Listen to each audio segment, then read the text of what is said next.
Hello and welcome to our halftime show thing. Today I'm going to talk about designing encounters because it feels like a great intermission thing to do. So if you're interested, listen in. If not, skip forward about 25 minutes and you'll be back into our show.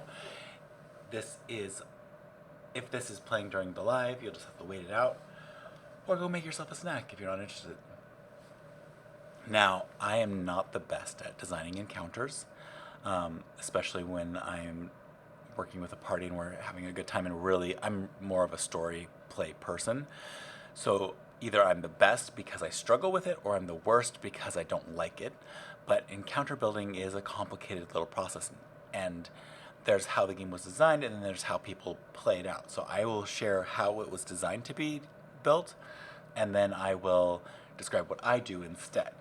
So the game's foundational balance is based on two main concepts. In the Dungeons Master's Guide, you can find it on page 84 and then page 274, I think. But the first concept that's on the earlier pages, 84, I think, is a group, your party, and this is a party of like 3 to 5 adventurers. So if you have a bigger group, you have to kind of adjust. If you have a smaller group, you have to adjust as well. You should be able to handle 6 to 8 medium or hard encounters per adventuring day. And an adventuring day is long rest to long rest. So provided you're not interrupting the long rest, they should be able to get through that many encounters. Now, I don't do that. I tend to go for deadly encounters and have them once per adventuring day. And that's just my adjustment that I make because I enjoy seeing my players use their abilities for roleplay reasons and not feel like they have to constantly safeguard their spell slots and skills for the next combat encounter.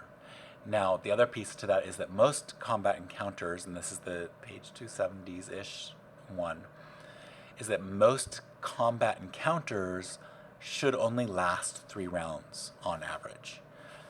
When I'm doing a big bad encounter, I might make the rounds last longer, but I always feel like I need to have more roleplay involved, so I might have phases to the encounter if it is going to last more than 3 rounds. If the encounter is not really a big bad sort of situation or a marking point in the roleplay experience, then I might actually just trim the hit points of my monsters so that my characters can end at least by the 3rd, if not having to go over the 4th round of combat. Now, this balance is intended that your players have enough hit points, spells, special powers, etc., to go through a total, let's do the math here, 3 rounds, 6 to 8, so 3 times 6 is 18, so 18 rounds of combat, and that they're also taking 2 short rests per day to recover a portion of those resources. That's not always how it runs, and honestly, I noticed that when we're in the fun of it, we kind of forget the short rest piece a little bit. So based on that piece, now we need to figure out how to balance things out with the party's experience threshold during an adventuring day. You'll see that monsters have experience points that they're worth. And if I pull up D&D Beyond, I'm going to go ahead and pop that in right now. If we just go to one of the monsters here, oops, wrong spot. I want to go to.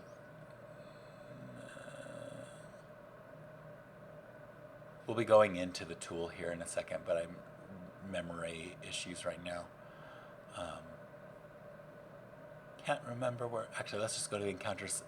So this is D&D Beyond's beta section for their encounters, and if we just pop into one of the encounters that I was kind of playing with and building up, you can see air elementals are worth 1,800 experience points. Now, if you go back to page 84, I believe, of the Dungeons Master's Guide, you'll see that they have everything laid out based on the experience per day per character that should be accruable. So if you take that number, so for first level players, 300, multiply it by the number of players, that say you have 5 players, now you got 300 times 5, doing a lot of math and having a lot of fun here, you get to a number that says, oh, 5 times 3 is 1,500. If I choose to put them up in front of an large air elemental like this, that's more experience than they're expected to play through. And that's pretty terrible encounter, pretty deadly in general. Now, the one that I have up on the screen right now is calculated for 5 players of level 10, and it's still rated a hard experience, and that's just 2 air elementals, a west wind and an east wind, which were interesting, fun things that I threw together based on other pieces of stuff. If you add up the entire experience, though, that's 5,000 XP. Now, on a per-day basis, level 10 players should be getting about 9,000 XP per day. So if I dropped this down by 1,000 or so, let's go ahead and edit this one.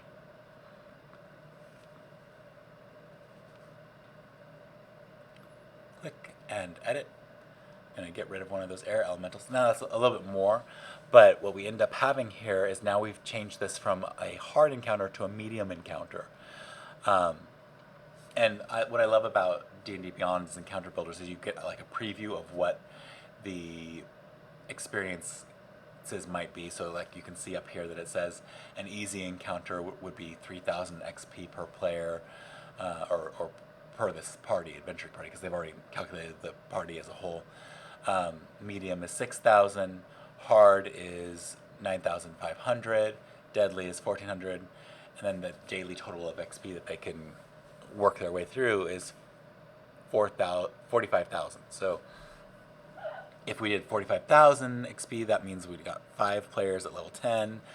That's 9 times 5, 45,000. Woohoo! We know what we can work towards. So if I'm looking at this party and 10 players, I have a lot of room to really mess around with them in a single encounter. But as I bump it up, the more difficult the encounter becomes, and the more of that daily XP total that they get access to. So if I bump it up to 4 air elementals, we've now hit a place where the encounter is considered deadly. And deadly encounters are anything where I honestly think it's like a fourth of the experience that they have allotted for the day. And it's just going to be an encounter that drains more resources than you might expect. Now, what I like to do is I like to have one encounter, because I can do that in a session and kind of have each session be a day if possible, unless we're like doing a lot of role play with time passing. And during that day, have that big encounter kind of like drain their resources quite a bit. Maybe have a couple of pre-encounters if I want to build it up and really, drain them out. And if you're finding that your players are just like very good at strategies with regard to large encounters, you can kind of like mini encounter drain their capacity to a place where when they do have the big encounter, it's a lot harder. It makes them work harder for it. And so that's all totally fine. So if you turn back a couple pages in the DMG, I don't remember which page it is on exactly, you can kind of look at encounter difficulty experience charts for players. And it kind of rates out by level how much experience players should get based on the difficulty. So if the level 1 character is having an easy encounter, well, that's a 25 XP monster. So the fun thing with, at least I use D&D Beyond a lot, but in building your encounter, is just hunting through the manuals for a monster that is worth only 25 XP. So I might go ahead and bring the challenge rating all the way down to just the simple small beasts, and if I click on the Almirage, which I'm not ever sure I'm pronouncing correctly, but I had a group of kids that I played with who really, really wanted to collect a few of these because I had an encounter with them. I was kind of playing off of some tropes with the MMOs and just enjoying the idea that this creature could have been their monster that they encountered. And if we look at the sheet for it and look at the information for it, we can see like it's not that terrible a monster. So if I go over here and I add it in, it's only worth 10 experience. But if I want my first level players to have a fun experience full of these creatures, and I've got, let's say I've got 4 players. So each player can definitely handle 2 with 5 XP left over, so I can get per 2 players 5 of these things. So now I have an encounter with a herd of these little monsters with these horns on their heads running around chasing them. And especially with my preteen groups who wanted to go capture some of these, it just made for some very fun, hilarious encounters. Now, all this can get very complicated, so if you're not interested in trying to build it up from scratch, which was something I used to do and is very, very hard, you could use D&D Beyond's new tool, or there's also what I shared in the last one, which is the Kobold, I'm not going to remember it. We have another tool that is an encounter builder, and I think it's Kobold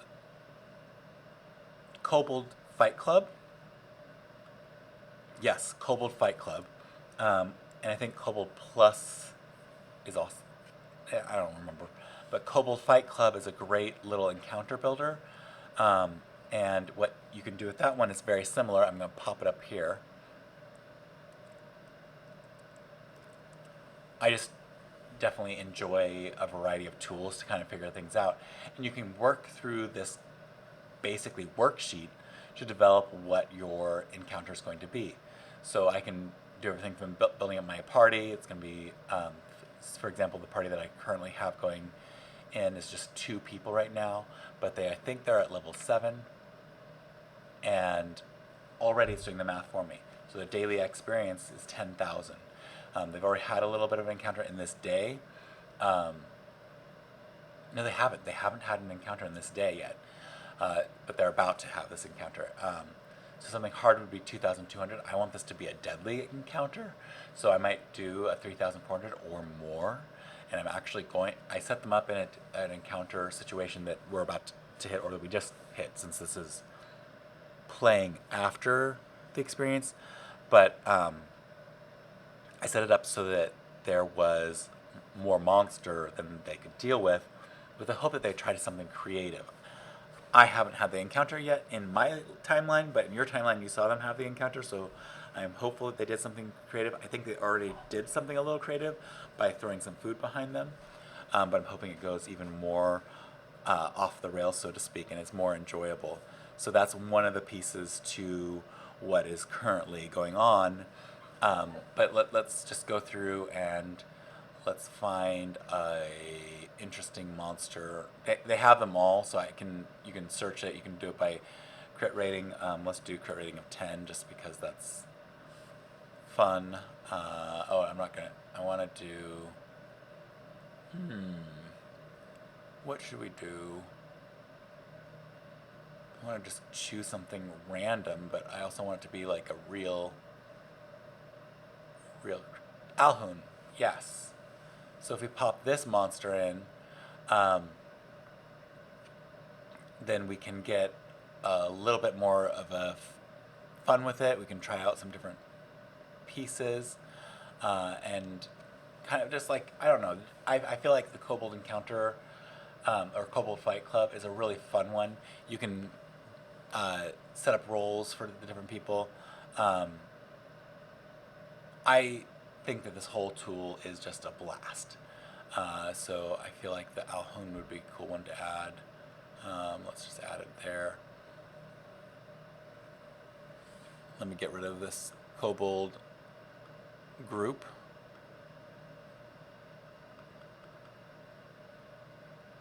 There we go. And so now I'm building up this Alhoun-based thing, and if I pop back up, I can kind of see where I'm going. It's already deadly, but I kind of want it to be more than deadly, because I'm a terrible human being. So I kind of want to see if I can't get it up to a very high level, and just see what they're going to be able to deal with. So we'll scroll down here. This is a very messy way to look at the site. going back to the D&D encounter builder, if I go and do an Alhoon, I don't believe that's part of the original setup, actually. Yeah, I'd have to add that monster, which is another piece. Like, I think the Kobold Fight Club is actually a lot more fun to use because there's a ton of creatures in there that are not necessarily a part of the official stuff. So anything that you're tinkering with and messing around with on Kobold Fight Club, you just have more, um, and it's a blast. So I enjoy looking through that. I enjoy looking through the monster manual. I enjoy just like hunting out monsters, creating monsters, reskinning a monster. The encounter that's coming up today is a reskinning of a monster with a couple of adjustments and changes and some legendary actions added just to give them some resistances as well as a layer actions that may or may not come into play. I don't know because I haven't lived this experience yet, that are intended to balance another aspect. So the other aspect that I want to talk about is there is the action economy. And some people don't really talk about this, but I really like to talk about action economy with regard to this because it's how many creatures are doing something versus how many adventurers are doing something. And so if you have one mega monster, the action economy of all your players doing a whole bunch of different things is a lot more leverage that they have against your creature than your creature has against them. So what I like to do, especially if I want it to be a difficult encounter, or if I feel like I have a situation where I haven't engaged a player very well, by having a lot of monsters or creatures in the encounter, I can make sure that each of those creatures are trying to engage the different characters in interesting ways. Hopefully in interesting ways that are very roleplay-esque, because that's where I find my joy. But I do have players who love strategy more. I struggle in that space, and it's not my land. So if you're a huge strategist, you're going to dive into all these mechanics and numbers. You're going to probably debunk everything that's in the encounter builders because you are like a master of these spaces. And you may find that adjusting encounter experience is really interesting to you, and that you can build better creatures and you can build better encounters than I ever do. But the general thing is if you have 5 players and they're each at the same level, it's really easy to do the math, figure out what the XP totals are per day, divide that by however many encounters you want to have in the adventuring day, and then build up your monster list from that.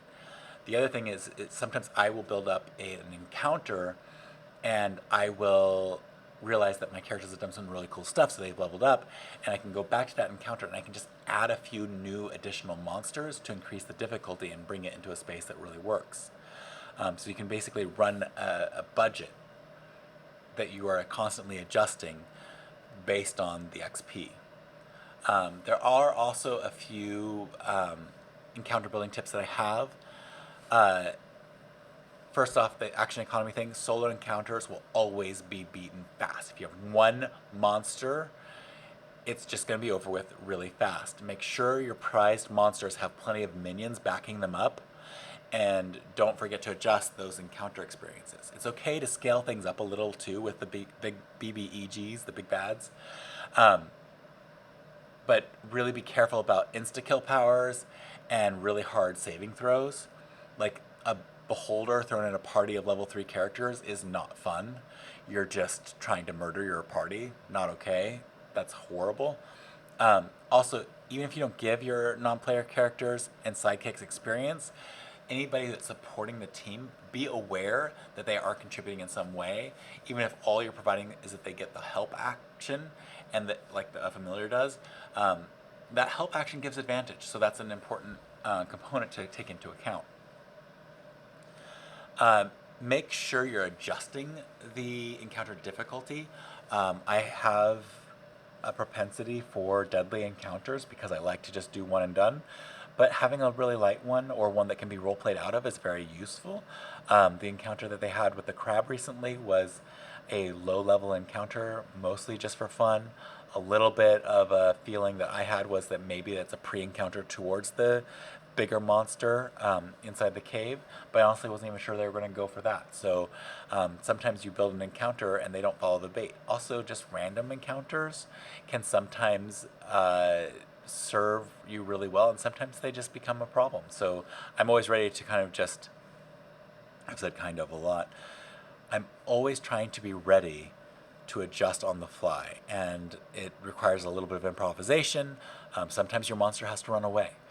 I recently ran an encounter where I had three monsters of the same type, and one of them was just too tough. It was going to make things miserable for my players, and I didn't want it to last that long.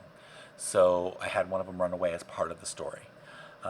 Will they come back and get after them another time? Who knows? But it's one of those things that you have to like really think about and consider.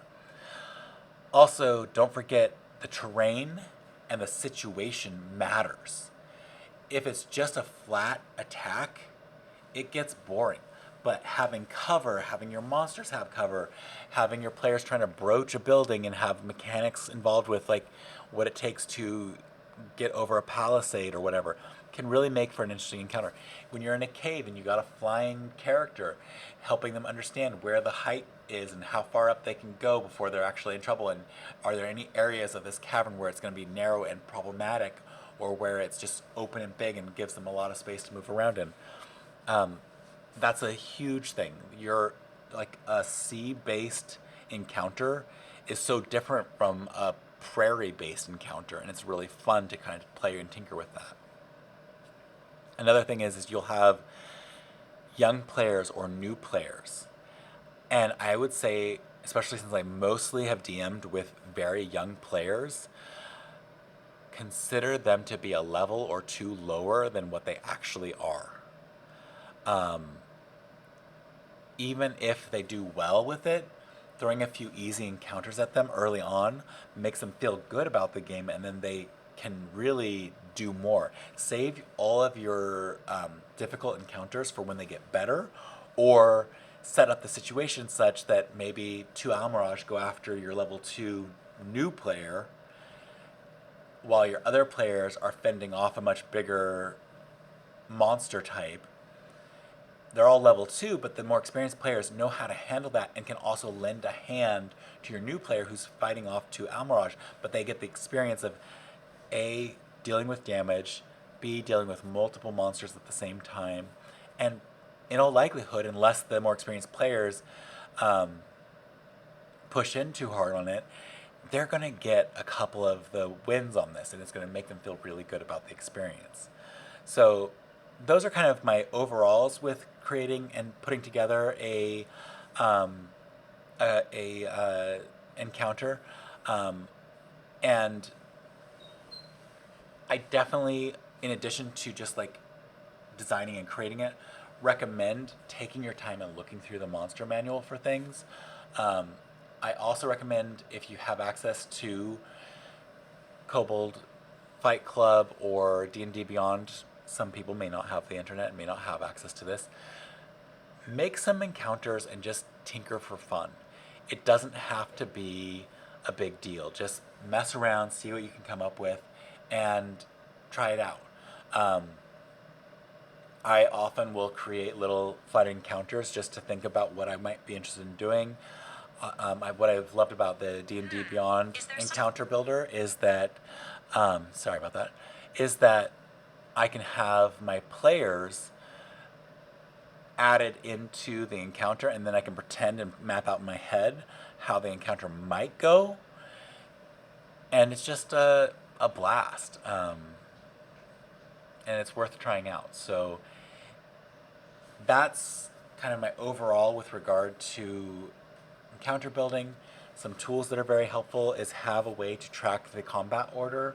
I like to have, when I first started off, I just used sticky notes with the characters' names and like important stats for me to be aware of as the DM, like their perception, their passive perception, and just have those ready to like reorder based on where the initiative rolls land. Have your monsters also written down that same way. With digital tools, you can just use the digital tool and it will help you with that. In fact, if we one last thing, we just look at this really quickly. We can go into this one. I'm going to just restart it. I think I can restart it. We have a bunch of characters here and a bunch of monsters. This wasn't really a balanced encounter. This was mostly so I could keep track of something else. But we can do manual entry of their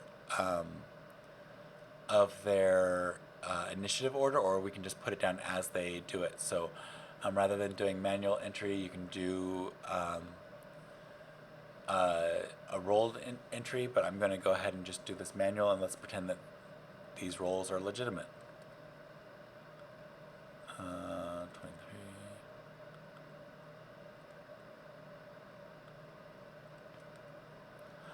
I do, in general, see most of my monsters rolling low on their initiative order.